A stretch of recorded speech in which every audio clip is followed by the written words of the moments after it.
Reporte 100. Con nosotros esta mañana el economista Alejandro Romero. Alejandro, ¿cómo estás? Buenos días. ¿Qué tal? Bueno, Ya tenemos el dato de cómo cerró el crecimiento económico para México en 2022. ¿Ya está el dato oficial? Sí, ya. Fue 2.9% durante todo 2022 en el caso de México, y en el cuarto trimestre fue específicamente 3.6. 3.6, 2.9. ¿Es una cifra buena? ¿Es una cifra mala? ¿Es una cifra regular?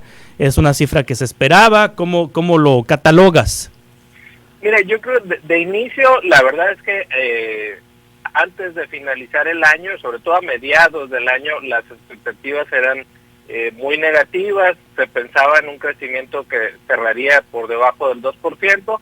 Entonces, desde ese punto de vista, creo que haber cerrado con un 2.9 en todo 2022 es positivo respecto a esas expectativas que había de una mayor desaceleración durante 2022. Sí. Sin embargo, obviamente un crecimiento del 2.9 todavía nos deja por debajo de los niveles que tenía la economía antes de la pandemia, es decir, antes de 2019 y antes de 2018.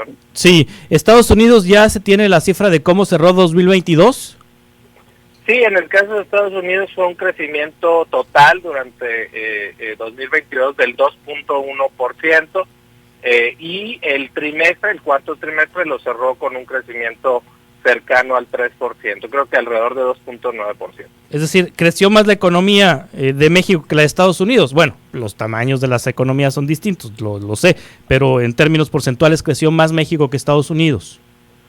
Sí, en términos porcentuales así es. Obviamente Estados Unidos venía también de un 2021 de muchísimo crecimiento histórico, casi una tasa cercana al 6%, y en el caso de Estados Unidos solamente retrocedió 2.5% en 2020, entonces ellos ya recuperaron y superaron sus niveles prepandemia por mucho desde el mismo 2021 con ese crecimiento. Sí. ¿Y México cuánto retrocedió? México 8.3%. 8.3%. ¿Estamos a cuántos puntos, o no sé en qué términos lo podemos poner, de estar a los niveles antes de la pandemia? Pues nos faltaría crecer este año al menos, yo creo que un 2%, ya para estar a niveles previos de 2019 y para estar a niveles previos de 2018, porque en 2019 también retrocedió la economía.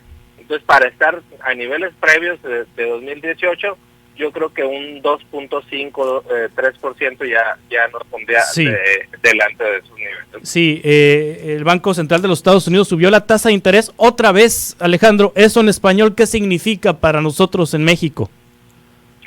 Bueno, lo que significa de inicio es que la Reserva Federal, que es el equivalente del Banco de México para nosotros, está viendo que todavía la inflación sigue muy alta en ese país. Sin embargo, hay que decirlo, ellos traen una tendencia negativa en la inflación, es decir, viene bajando mucho más rápido que en el caso de México. Aún así, ellos consideran que todavía, ayer lo comunicaron durante el aumento de un cuarto de punto en las tasas, que todavía van a ser necesarios mayores incrementos a la tasa de inflación para asegurar, a la tasa de interés, para asegurar que continúe a la baja la inflación en ese país. Lo que se busca con este aumento de las tasas es restringir el crédito, obviamente para que haya una y servicios por parte de la gente, es decir, que se consume y se gaste menos, y eso produzca que baje la inflación, que no haya tanta presión en los precios. Sí, en el caso de México, también el Banco Central tiene proyectados hacer más ajustes en el futuro, hacia arriba en la tasa de interés.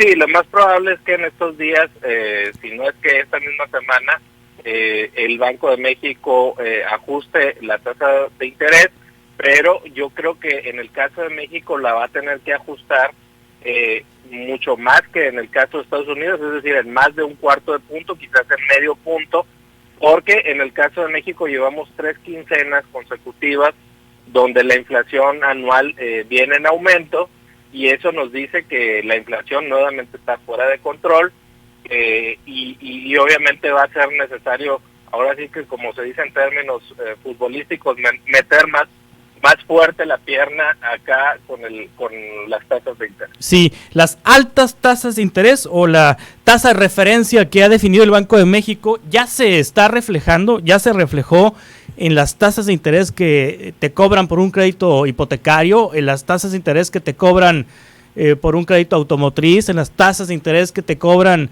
en un préstamo de nómina, en un préstamo bancario, ya se está reflejando. ¿En la tarjeta de crédito, por ejemplo? Sí, a principios de 2022, por ejemplo, en las tarjetas de crédito se cobraban tasas de entre 50 y hasta un 70%, y ahora están llegando en algunos casos al 90%.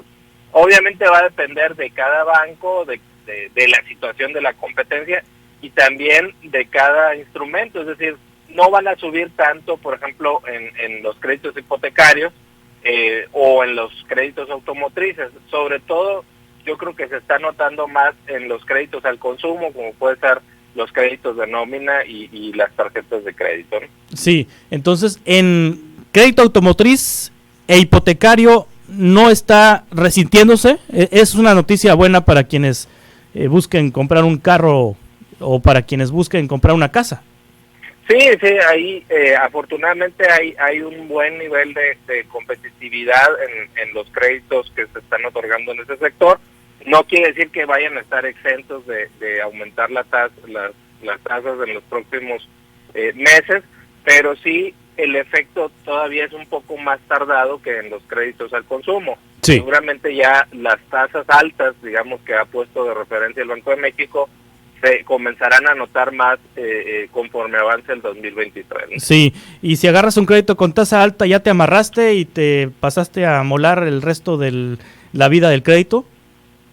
Por eso es que en los casos de los créditos hipotecarios no hay tanta variación en la tasa de interés, porque bueno, se apuesta a que esto sea algo temporal, que ya lleva 2 años la alta inflación, pero aún así se espera que sea algo temporal.